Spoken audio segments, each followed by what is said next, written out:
Tiago capítulo 4, versículo 1 em diante diz: De onde procedem guerras e contendas que há entre vós?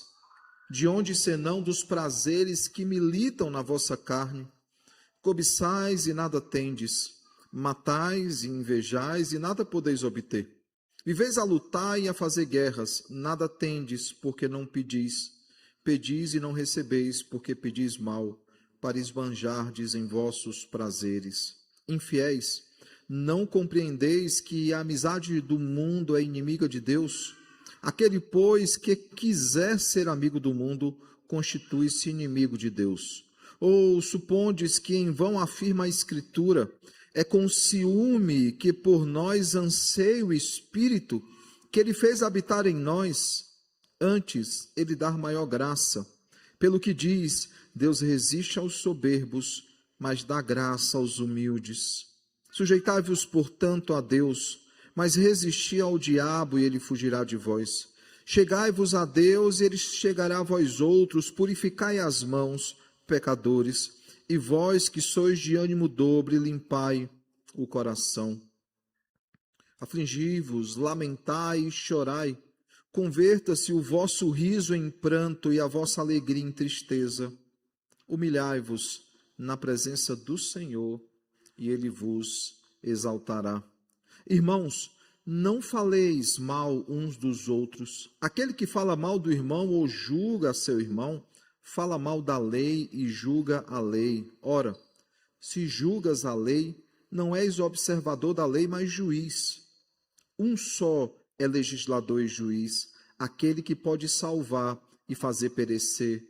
Tu, porém, quem és que julga o próximo? Oremos ao Senhor. Santíssimo Deus, maravilhoso Pai, Deus de graça, Deus de misericórdia, somos gratos, Deus, pela Tua palavra que acabamos de ler.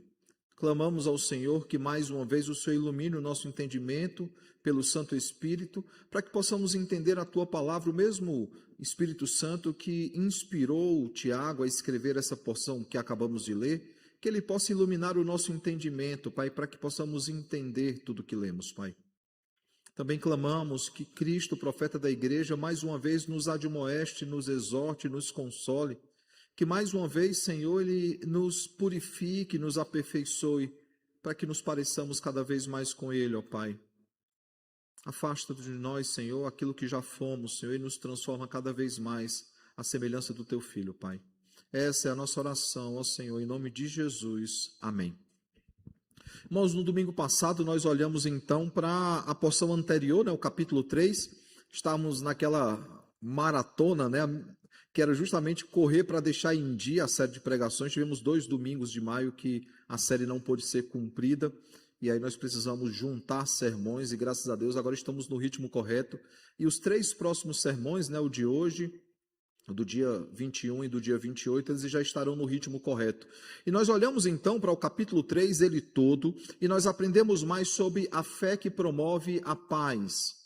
E nós vimos então, irmãos, que a fé demonstrada, ela manifesta 3 características, pelo menos. Ela manifesta prudência, ela manifesta pureza, ela manifesta paz. Vocês já perceberam durante a leitura de hoje que essas palavras elas estão diluídas no texto que nós lemos, porque Tiago ainda está tratando sobre o mesmo tema, que eram as contendas, as brigas que existiam dentro da igreja.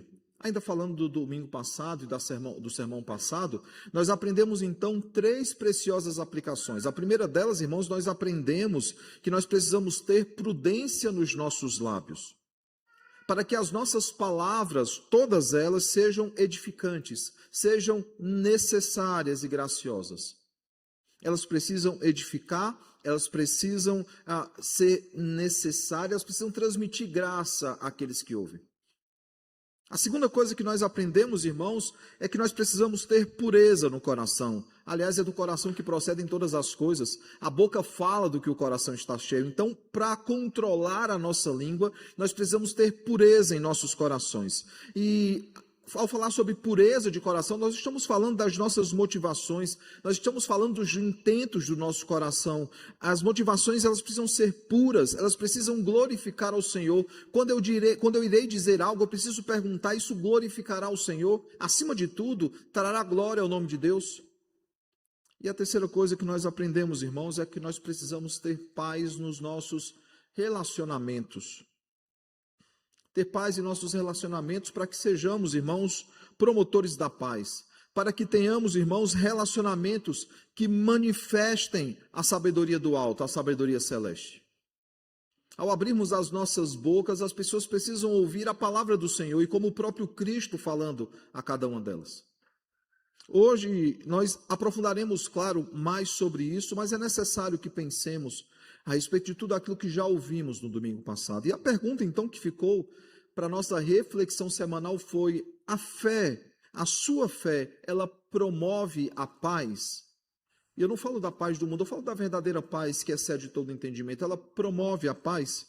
Bem, irmãos, hoje Tiago ele vai aprofundar então a necessidade de termos uma fé que é viva, mas uma fé que é demonstrável, uma fé que é demonstrada no meio onde nós estamos. E quando nós olhamos então para o texto de hoje, talvez alguns textos venham à nossa memória. Por exemplo, quando nós olhamos para Atos, nós temos a sensação em Atos que a igreja ela só avança, que a igreja ela só cresce. Há vários versículos que apontam nesse sentido, e cresciam em número, e cresciam em tamanho, e a igreja cresce. E a sensação que nós temos é que essa igreja, ela, dentro dela, há muita paz e harmonia. Não há contendas, não há desafios dentro da igreja. Parece que é um pedacinho do céu, e a igreja sempre será um pedacinho do céu nessa terra, mas parece que não há intriga dentro da igreja. E aí, quando nós começamos a olhar para os demais escritos do Novo Testamento, quando olhamos, por exemplo, para as cartas paulinas, e para os demais autores também, por exemplo, que escrevem epístolas, a gente começa a perceber que não havia tanta pacificação assim, especialmente nos escritos de Paulo.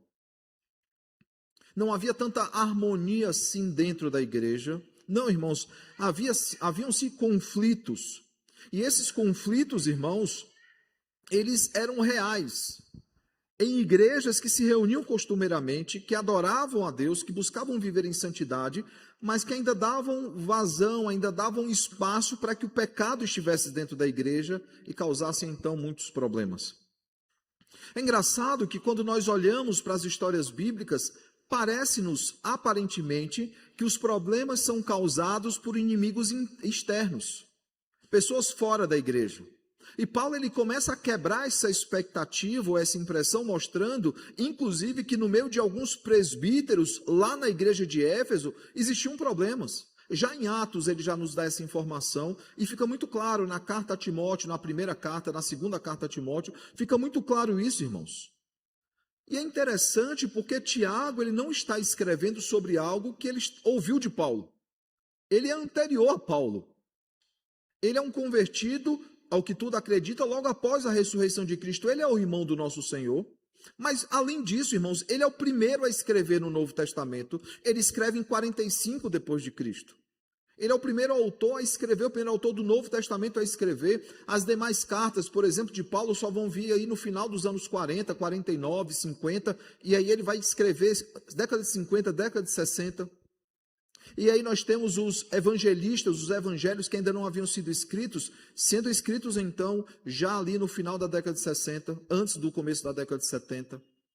Mas Tiago é o primeiro a escrever, e quando ele escreve, ele deixa bem claro o que outros autores também deixaram claro, que as ameaças elas não eram simplesmente externas, elas eram também internas. Pessoas que estavam dentro da igreja. João, escrevendo na década de 90 já, ele vai dizer o seguinte: eles estavam no nosso meio e não mais estão no nosso meio porque nunca foram nossos.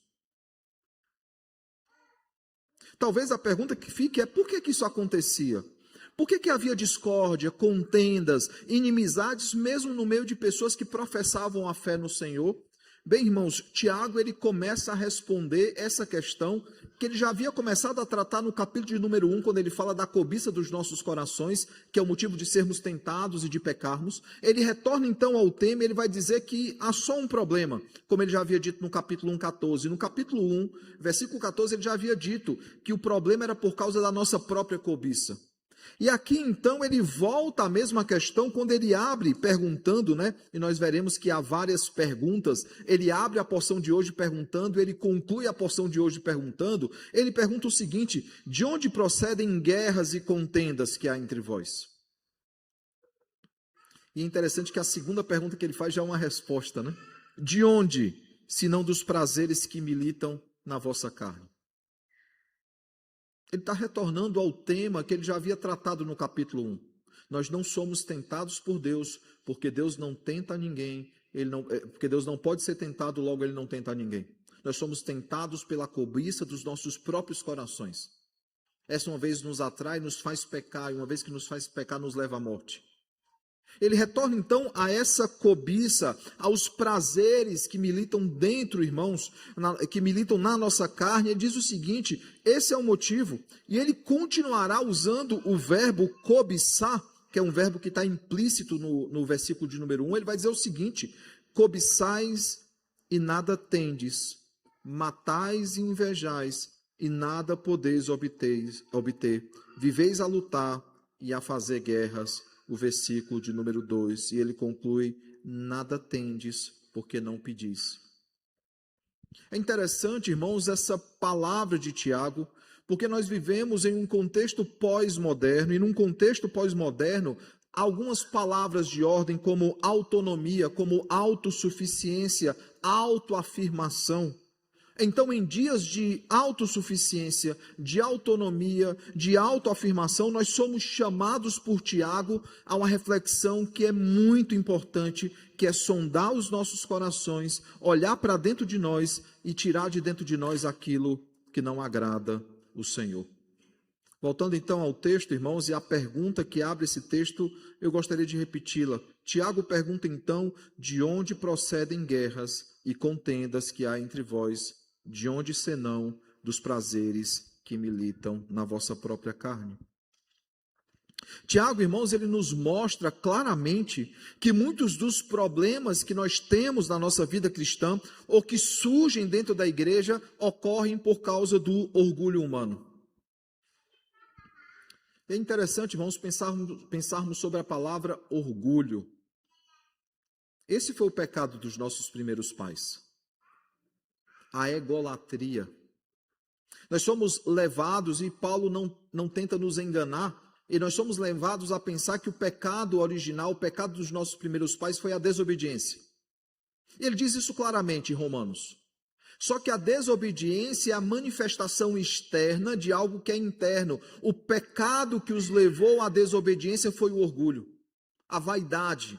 Eles gostariam de ser iguais ao Senhor. Essa é a chamada que a serpente faz. Por isso que quando frases ou palavras são repetidas, como autoafirmação, como autonomia, como autossuficiência, são ecos do jardim. E Tiago aqui ele retorna ao problema que é central: o orgulho humano.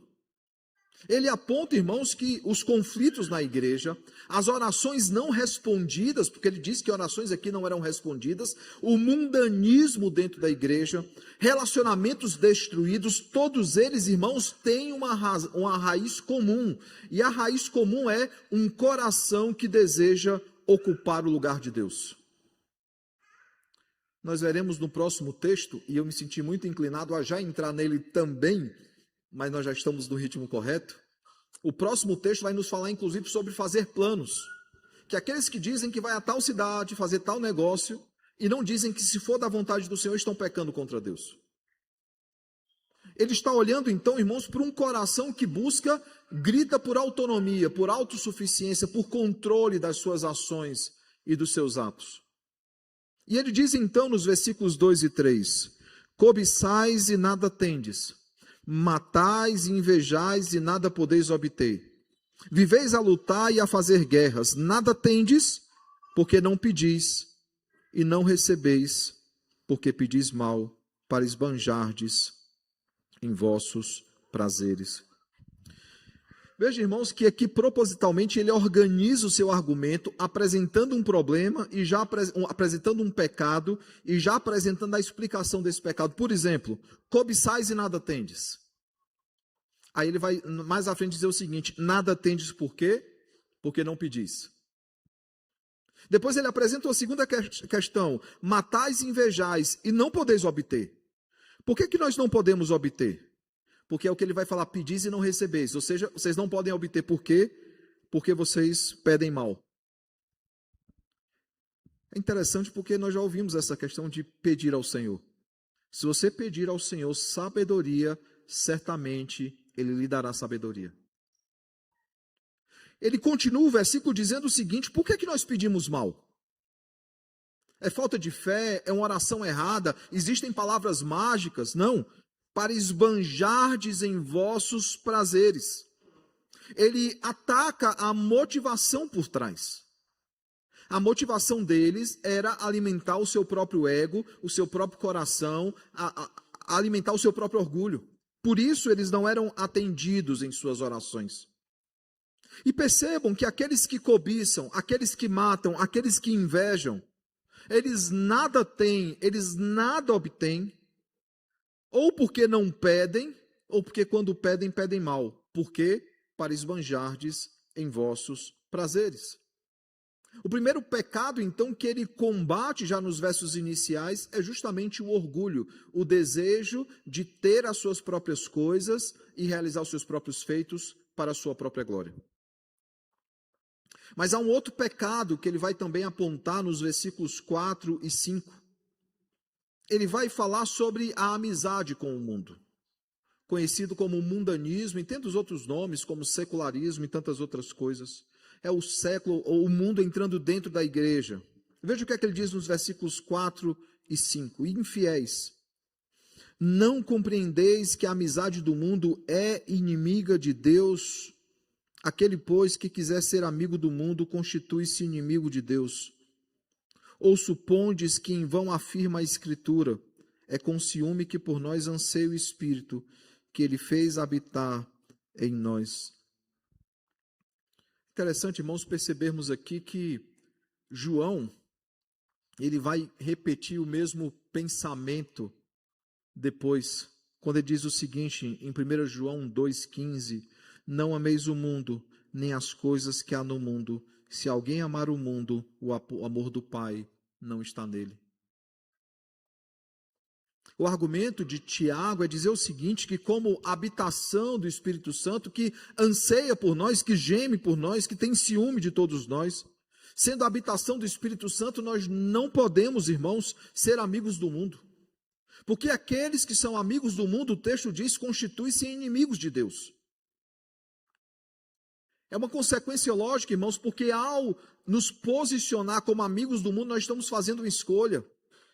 Não existem muristas, pessoas que ficam em cima do muro no Evangelho. Nós somos chamados a assumir posições. Jesus, já falando sobre isso, ele diz o seguinte: é impossível servir a dois senhores. Você há de agradar a um e aborrecer o outro. Não é possível, irmãos. Não é possível fazer parte de dois mundos. Não é possível. Por isso que nós somos chamados de forasteiros, somos chamados de peregrinos, de estrangeiros nesse mundo, porque nós não pertencemos a esse mundo. De forma, irmãos, que nós precisamos sempre nos posicionar, e temos falado, sobre os relacionamentos, as amizades intencionais. Nós devemos ter amigos no mundo e não sermos amigos do mundo, termos amizades lá fora, enquanto elas forem alvos da nossa evangelização. Se em algum momento eles nos fizerem negociar valores, ou tentarem nos fazer negociar valores, ou nos pedir para tomar posição contrária àquilo que nós cremos, nós já sabemos a resposta. E aí Tiago, ele avança mais um pouco, irmãos, e ele nos chama, combatendo também o orgulho e a amizade com o mundo, ele nos chama à humildade, os versículos 6 a 8. Veja, antes, ele dá maior graça pelo que diz, Deus resiste aos soberbos, aos orgulhosos, aos vaidosos, mas dá graça aos humildes. Sujeitai-vos, portanto, a Deus, mas resistir ao diabo, e ele fugirá de vós. Chegai-vos a Deus, e ele se achegará a vós outros. Sim, irmãos, um outro pecado que ele aponta, mais uma vez, o orgulho, ele existe nas nossas vidas. É claro que ele existe, irmãos. Quantas vezes nós não temos reações orgulhosas? Quantas vezes nós não nos sentimos atingidos e somos tentados rapidamente a dar respostas? Os nossos lábios, eles tremem, os nossos dedos ficam agitados. para proferirmos palavras, como vimos no sermão passado, que não glorificarão o Senhor.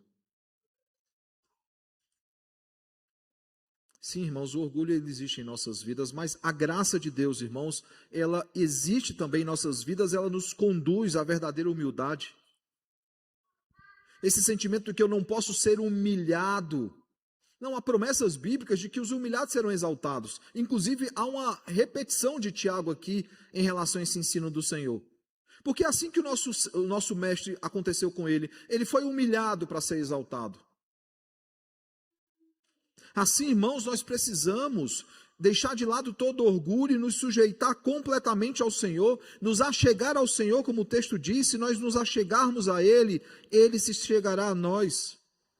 E o que mais, irmãos? Tiago continua. Veja que ele vai trazer agora, mais uma vez, ele já trouxe dois verbos, né? O sujeitai-vos, chegai-vos. Ele vai trazer agora uma sequência de verbos, no versículo 8 ao versículo de número 10, que nos mostra qual é a postura nossa como crentes. Veja, purificai as mãos, pecadores.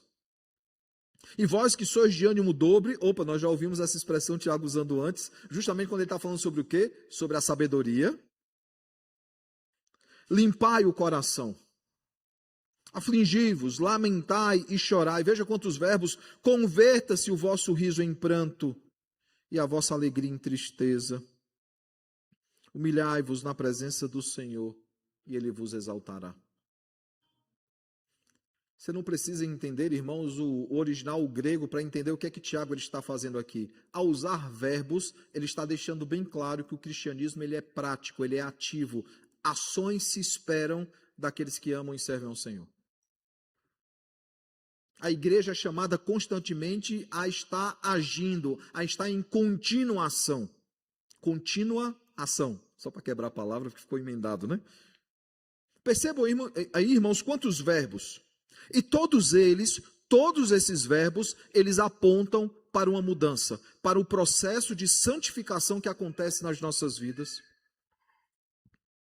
Mas, infelizmente, irmãos, os pecados, eles não acabaram. Tiago ainda tem um último pecado que ele deseja apresentar, que é o pecado da maledicência. Nós já falamos sobre esse pecado no sermão passado, inclusive quando dissemos que de onde da mesma boca que procede bênção, procede maldição. Aquele que bendiz o Senhor, amaldiçoa o homem criado à sua imagem e à sua semelhança. Aquele retorna então ao mesmo pecado, irmãos. E ao retornar então ao mesmo pecado, ele diz o seguinte nos versículos 11 e 12. Irmãos, não falei mal uns dos outros. Aquele que fala mal do irmão, ou julga seu irmão, fala mal da lei e julga a lei. Veja aqui, irmãos. Talvez não ficou claro no capítulo 3, apesar que ele está escrevendo à igreja, a crentes. Talvez não ficou tão claro assim que ele está falando de crentes.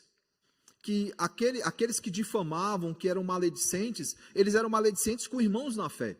Mesmo dizendo, nós bendizemos ao Senhor e ao mesmo tempo amaldiçoamos aqueles que foram feitos à imagem e semelhança de Deus. Todos foram feitos à imagem e semelhança de Deus, os de fora, os de dentro. Mas aqui ele afunila essa questão e ele diz o seguinte: aquele que fala mal do irmão ou julga seu irmão, fala mal da lei e julga a lei.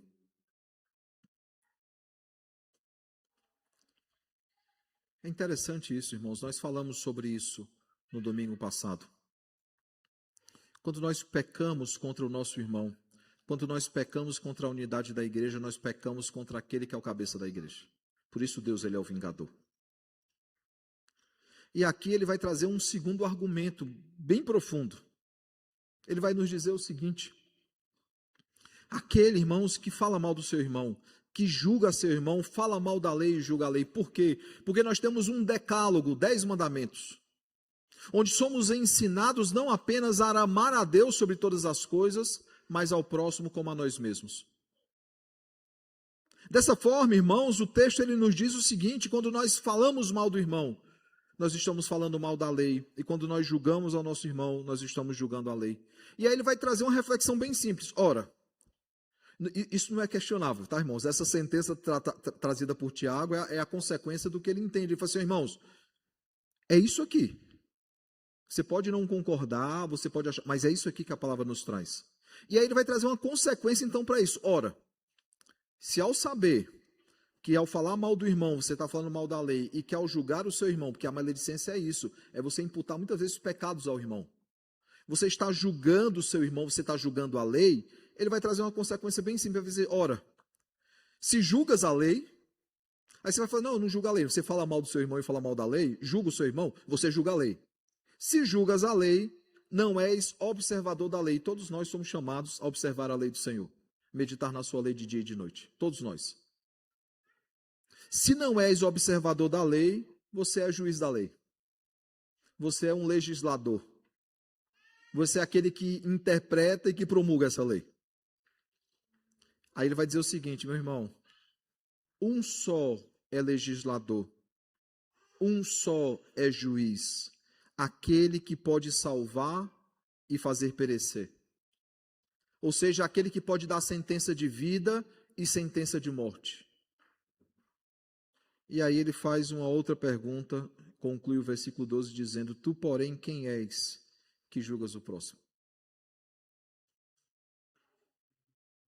O julgamento aqui, irmãos, implica em uma ação caluniosa, irmãos, uma ação maledicente, o que é inapropriado a crentes, irmãos. E é interessante, o nosso Código de Disciplina, ele tem ações para quando pecados precisam ser apontados, confrontados. Primeiramente, o chamado suasório, tem que cumprir Mateus 18, eu tenho que confrontar o irmão em seu pecado, se ele ouviu, ganhei o irmão, se ele não ouviu, eu levo uma testemunha para que ele seja confrontado biblicamente, ouviu, ganhei o irmão, não ouvi, eu levo então ao conhecimento da igreja, que no âmbito presbiteriano é o conselho da igreja.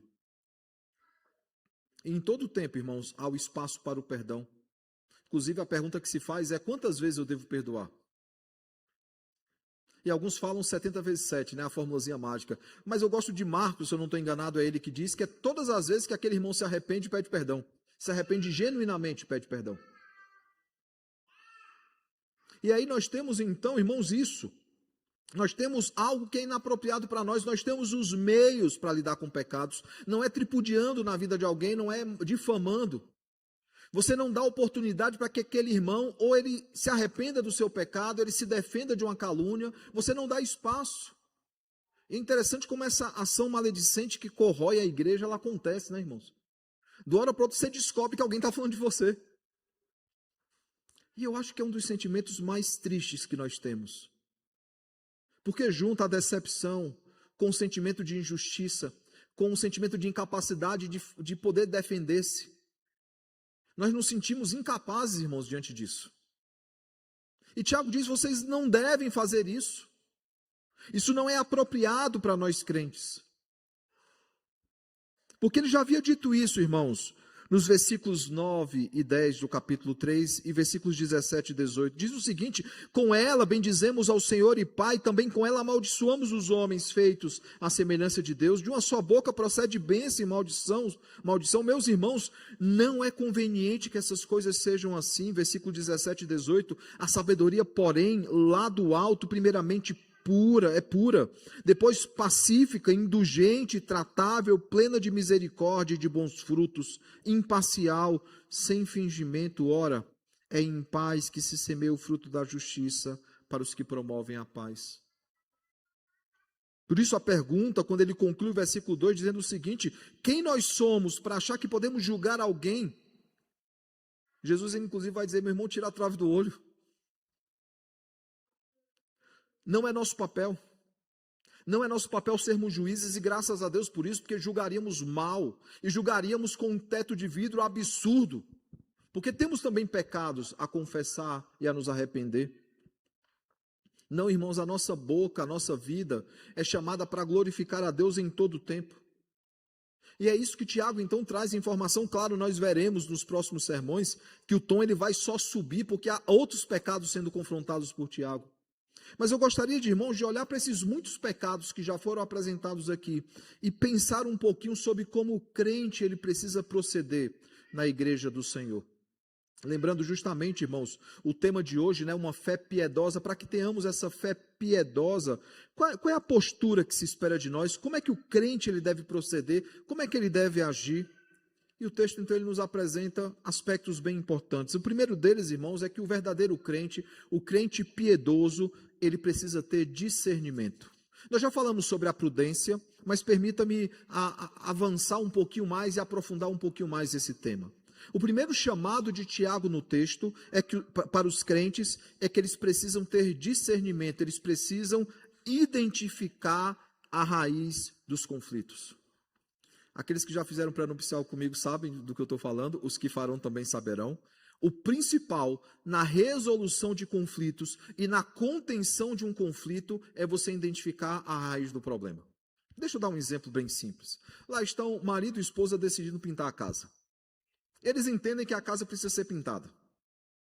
Eles entendem que a casa precisa ser pintada de azul. Mas eles discutem entre eles qual tonalidade do azul vai ser usado. E eles brigam por causa disso. E no final eles não pintam a casa. O problema não era pintar a casa, o problema não era pintar a casa de azul. Qual era o problema real da discussão? A tonalidade. Se você pegar essa analogia e aplicar em outras coisas, você vai perceber que muitos dos nossos conflitos, como maridos e esposas, é porque nós não sabemos distinguir qual é o real problema. De separar, não, isso aqui está resolvido. Vamos deliberar, não vou falar discutir, deliberar sobre o que é importante, o que realmente é o nosso ponto de discórdia. De concórdia, nós já sabemos.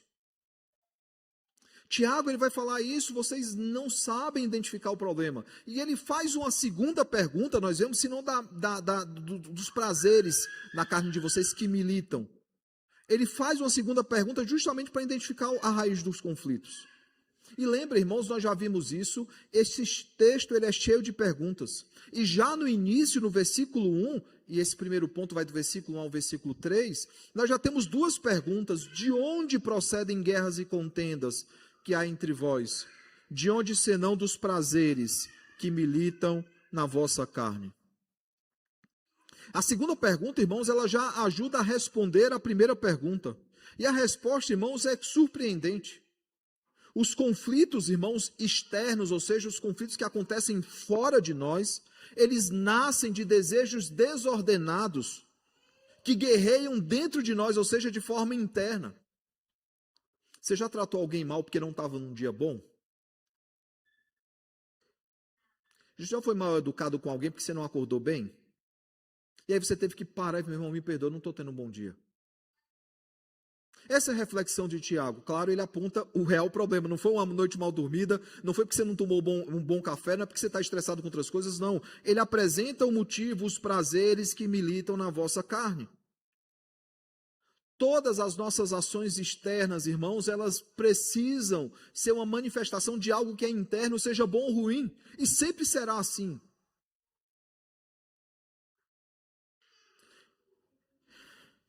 Esses prazeres que militam em nossa carne, irmãos, nos leva a uma série de pecados. Nos leva à inveja, nos leva a rivalidades, disputas, frustrações em orações não atendidas, porque nós pedimos mal ou com a má motivação. E nós precisamos, irmãos, ter discernimento em relação a todas essas coisas. De parar e falar, Senhor, vê se há em mim algum caminho mau e guia-me pelo caminho eterno, sonda o meu coração. E é exatamente esse o desafio nesse primeiro ponto, nesse chamado ao discernimento, a identificar a raiz dos conflitos, irmãos. É necessário que nós examinemos o nosso coração antes de tentar culpar os outros, porque isso é muito comum. No meio dos nossos pecados, das nossas frustrações, dos nossos conflitos, nós procuramos alguém para culpar. É a síndrome ou o pecado do Homer Simpson, né? O pecado é meu e a culpa eu coloco em quem eu quiser. Tem uma segunda frase, eu vejo isso muito na internet, mas tem uma segunda frase que ninguém conclui o raciocínio. O raciocínio do Homer é o seguinte: se eu fiz algo de errado e eu estou achando graça e tranquilo, é porque eu já sei em quem eu vou colocar a culpa. Nós culpamos o outro o tempo todo. E é assim desde os nossos primeiros pais. Quando Adão ele é confrontado a respeito do seu pecado, ele fala, não, mas foi a mulher que o Senhor me deu. Quando a mulher é confrontada sobre o seu pecado, não, mas foi a serpente que o Senhor criou. No final, todos eles não estão culpando a mulher ou a serpente, eles estão culpando o próprio Deus. E nós constantemente fazemos isso, nós pecamos contra Deus, nós agimos incorretamente e nós tentamos culpar alguém por causa disso. Não, irmãos, é necessário que examinemos o nosso coração, tenhamos discernimento antes de tentar culpar a Deus ou culpar o próximo. Segunda coisa, irmãos, o verdadeiro crente, o crente piedoso, ele precisa ter humildade. Versículo 4 ao versículo de número 10. Esse é o segundo chamado de Tiago. Ele chama o crente a prostrar-se diante do Senhor, em sinal de reverência, de humildade, sabendo que ele não tem o controle da sua própria vida. E a causa mais profunda, dentre outras que ele vai apresentar, irmãos, é a amizade com o mundo, a amizade com os valores do mundo, ideologias do mundo. É esse o pecado que ele vai apresentar. Ele vai nos mostrar que aqueles que buscam firmar alianças com esse mundo, aqueles que tentam agradar a esse mundo, que abraçam ideologias que são humanas, elas se tornam inimigos de Deus. E é necessário, irmãos, reconhecer isso humildemente. Não tentar culpar a Deus ao próximo, tentar dar justificativas. É uma frase que eu ouvi dos meus pastores de infância e adolescência, o justo não se justifica. Se você tentar explicar demais alguma coisa, é um problema. Não, é porque, mas veja. Não, o justo ele não se justifica. É necessário, irmãos, que tenhamos humildade para reconhecer que sim, temos tomado decisões que não agradam ao Senhor, temos abraçado os valores que não agradam ao Senhor, e nós precisamos lutar contra isso. Parafraseando aí Provérbios 3,34, Tiago vai afirmar o seguinte, porque o capítulo 4, versículo 6, é uma citação de Provérbios 3,34, não é literal, por isso que eu digo que é uma paráfrase. Ele vai dizer o seguinte: Deus resiste aos soberbos, mas dá graça aos humildes. Não é assim também na nossa vida, irmãos? Não é muito mais fácil tratar com alguém que age com humildade do que alguém que age com soberba? Você já trabalhou com alguém soberbo? Que você tenta ensinar uma coisa e a pessoa não quer aprender? Que você tenta corrigir em amor alguém e aquela pessoa não quer ser corrigida? A pessoa não admite que errou, não pede perdão pelo que fez. Mas o engraçado, irmãos, é que é fácil identificar isso nos outros. O difícil é identificar em nós mesmos. E aí ele vai trazer então essa série de verbos, como nós já vimos, dizendo o seguinte: sujeitai-vos a Deus, resisti ao diabo, chegai-vos ao Senhor, purificai as mãos, limpai o coração, afligi-vos, lamentai, chorai, humilhai-vos na presença do Senhor. Quantos verbos, irmãos, nos são apresentados do versículo 7 ao versículo 10, dizendo claramente a todos nós, irmãos, que o caminho da restauração não é a autoconfiança. O caminho da restauração não é a autonomia, não é a autossuficiência. O caminho da restauração é um arrependimento sincero. Deus não despreza um coração quebrantado. Deus não despreza aquele que confiantemente se chega aos pés de Cristo e diz: Senhor, eu pequei contra o Senhor e eu careço do seu perdão.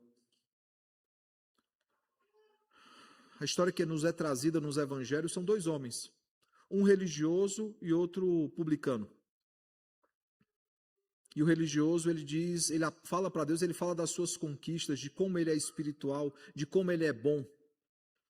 E aí está lá o publicano, o pecador, dizendo: Senhor, eu sou pecador, sê propício a mim, eu careço do Senhor. Eu já falei sobre a tampa da propiciação e a palavra propiciação, é por isso que eu tenho dificuldade, o Alexandre me acompanha nos grupos, tenho dificuldade com as novas versões. Eu gosto das versões antigas e das palavras antigas. São bem ricas, né? A gente vai diluindo a língua, a gente vai perdendo significados profundos. O ser propício, irmãos, era justamente a ação do povo de Deus, dizer: Senhor, não nos olha segundo os nossos pecados, mas segundo a tua grande misericórdia. Isso é humildade, irmãos. Para eu dizer ao Senhor isso: Senhor, não me trate segundo os meus pecados, eu tenho que reconhecer que eu sou pecador e que eu peco contra o Senhor. Por isso o texto de hoje, irmãos, quando ele nos chama à humildade, na verdade ele é um chamado para que nós abandonemos toda a autoconfiança, toda a autossuficiência, todo desejo de autonomia. Nós precisamos abandonar e humildemente nos achegar a Cristo, no trono da graça, nos colocar diante do Senhor e dizer: eu preciso do Senhor. Mas há uma terceira e última característica que se espera daqueles que são verdadeiros crentes: não apenas o discernimento, não apenas a humildade, mas o verdadeiro crente, ele tem amor. não apenas em seu coração, mas isso é manifestado por meio da sua vida. O terceiro chamado de Tiago, irmãos, é para que o crente, ele preserve o amor ao próximo. Depois de tratar, irmãos, do nosso relacionamento com Deus, depois de tratar sobre os desdobramentos do nosso relacionamento com Deus, Tiago trata então do nosso relacionamento com os nossos irmãos. E é um roteirozinho bem certo, nós devemos amar a Deus sobre todas as coisas e ao próximo como a nós mesmos. Nós sempre veremos essas duas perspectivas, né? Há uma terceira ainda que Tiago não aprofundará aqui, que é como nós devemos nos relacionar com o mundo. Ele vai aprofundar nos próximos sermões. Nós precisamos, irmãos, amar os nossos irmãos. E qual é o pecado, irmãos, que não nos afasta apenas de Deus, mas do próximo? Tiago volta então a um pecado que ele já tratou no começo e que ele vai voltar agora dizendo que é o orgulho. E este orgulho, irmãos, ele é manifestado não só por meio de ações, ele é manifestado por aquele órgão que no capítulo 3 diz que ninguém consegue domar. Que órgão é esse? A língua. Por isso ele retorna então a esse tema. E ele faz um alerta a todos nós, irmãos. Ele nos alerta dizendo que quem se coloca como juiz do próximo busca assumir uma posição que pertence somente a Deus. Somente Deus não tem pecado, somente Ele é justo e justa de forma piedosa, de forma correta. E veja que Tiago ele não está, irmãos, Tiago não está condenando o discernimento bíblico. Claro que há pecados que ficam tão evidentes que podem sim ser confrontados. Mas nós somos, no máximo, instrumentos nas mãos do justo juiz.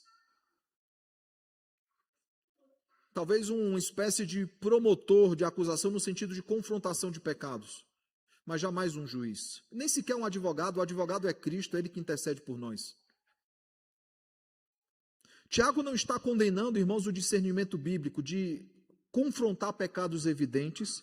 Ele está condenando, irmãos, a crítica arrogante, a difamação, a calúnia, a maledicência. É isso que ele está confrontando nesse texto.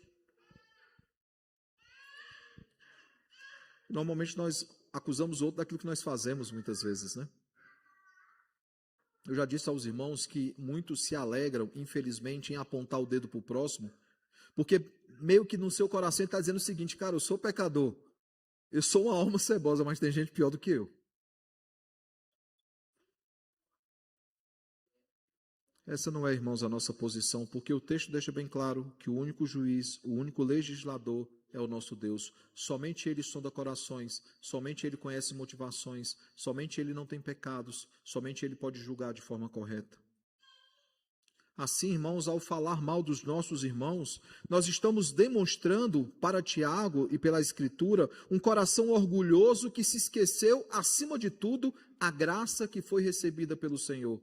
E aqui eu relembro outra história dos evangelhos, daquele que teve uma dívida impagável sendo perdoada pelo seu Senhor, e ao encontrar com um colega dele, um irmão dele, que tem uma dívida muito menor, ele decide não perdoar aquela dívida.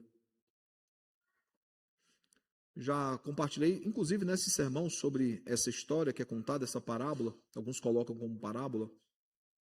Contei a história de um colega de trabalho. Pediu conselhos em relação a um conflito que ele estava tendo com o irmão em Cristo, o irmão da sua igreja. E ele começou a falar como aquele irmão havia traído a sua confiança. Ele começou a dizer como aquele irmão estava agindo incorretamente com ele. E ele diz: eu não consigo perdoar, o que ele fez é muito grave. A minha pergunta foi: mas foi mais grave do que aquilo que você fez contra o Senhor? Eu falei: eu sei que ele partiu o seu coração, ele quebrou a sua confiança, mas o que ele fez contra você é pior do que aquilo que você fez contra Deus? Que foi objeto do sangue de Cristo, fomos salvos e perdoados dos nossos pecados, será que é maior? É exatamente isso que a oração dominical, o Pai Nosso, nos diz: perdoai as nossas ofensas, assim como nós perdoamos aos nossos devedores. O Senhor nos perdoa assim como nós perdoamos o próximo. Sabemos que o parâmetro, o referencial é exatamente o contrário, né? Nós perdoamos assim como fomos perdoados. Mas é um chamado ao reconhecimento de que fomos perdoados pelo Senhor, por isso também precisamos perdoar ao próximo. Por isso, essa ênfase do autor bíblico falando que nós devemos lembrar da graça que foi recebida pelo nosso Deus. Assim, irmãos, como fomos desafiados a outras coisas em relação às palavras que já citamos, Em relação ao amor, nós somos chamados a usar nossas palavras para edificação e não para destruição, para paz e não para guerra, para resolução de conflitos e não para contendas. As nossas palavras precisam promover a paz, como vimos no sermão passado. Manifestar o amor de Deus para conosco e o nosso amor para com o próximo, porque foi para isso que fomos chamados, irmãos. Discernimento, humildade e amor são 3 características que precisam ser marcantes e evidentes na vida do crente. Eu pergunto então, irmãos, que aplicações nós podemos tirar do texto dessa noite? A primeira delas, irmãos, todos nós precisamos ter discernimento. Discernimento, irmãos, para identificar a raiz dos conflitos. Discernimento, irmãos, para examinar nosso coração e assumir a nossa culpa. E sim, eu estou propositalmente usando verbos, assim como o Tiago fez. Identificar a raiz dos conflitos, examinar o nosso coração e assumir a nossa culpa, ou seja, ter discernimento. Nós somos chamados, irmãos, a isso. Segunda coisa, irmãos, nós somos chamados à humildade. A humildade, irmãos, que nos leva a nos prostrar diante daquele que é o Senhor de todas as coisas, o único juiz e legislador de toda a terra.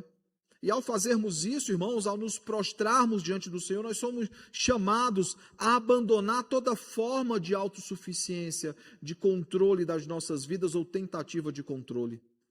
Nós veremos que essa tentativa de controle ela é insana, nós veremos isso no próximo sermão. Porque nós não temos controle, nós não temos domínio sobre nada que vai acontecer nas nossas vidas. Por exemplo, nós caminhamos para o fim do culto. Nós cantaremos um último hino. Nós faremos uma última oração. Receberemos a bênção, cantaremos o tríplice amém, nos despediremos da porta após o pós-lúdio, nos cumprimentaremos como irmãos, nós sairemos daqui e chegaremos em casa. Eu posso fazer todos esses planos? Eu não tenho domínio sobre o futuro, irmãos. Por isso nós precisamos ser humildes e não apenas nos prostrar diante do trono do Rei da Glória, mas abandonarmos toda forma de autossuficiência e de autocontrole nas nossas vidas. Terceiro e último, irmãos, nós precisamos ter amor para com o próximo. Esse amor, irmãos, ele é um chamado para que preservemos o amor ao próximo e para que usemos palavras para edificação e não para destruição. Porque não pode, irmãos, da mesma boca que procede bênção, proceder maldição. Uma fonte não jorra água doce e água amargosa. Uma árvore não dá frutos diferentes do que ela é. Uma mangueira dará manga, uma videira dará o fruto da vide, que é a uva, e tantas outras árvores darão fruto que elas foram destinadas a dar. Assim também todos nós precisamos dar frutos dignos de arrependimento e que glorifiquem ao Senhor. Eu pergunto então, irmãos, como é que nós temos procedido? Qual tem sido a nossa postura? A minha oração e meu desejo sincero, irmãos, é que Deus ele nos ajude de fato a termos uma vida piedosa. E ao dizer isso, eu peço que Ele nos ajude a ter discernimento, termos humildade, termos amor, não apenas ao próximo, mas acima de tudo, amor a Deus. Que Ele nos ajude, irmãos, a sermos verdadeiros crentes, crentes piedosos, que foram colocados nesse mundo para fazer a diferença, para glorificar o Senhor e manifestar a sua glória, para conhecer a Cristo e torná-lo conhecido.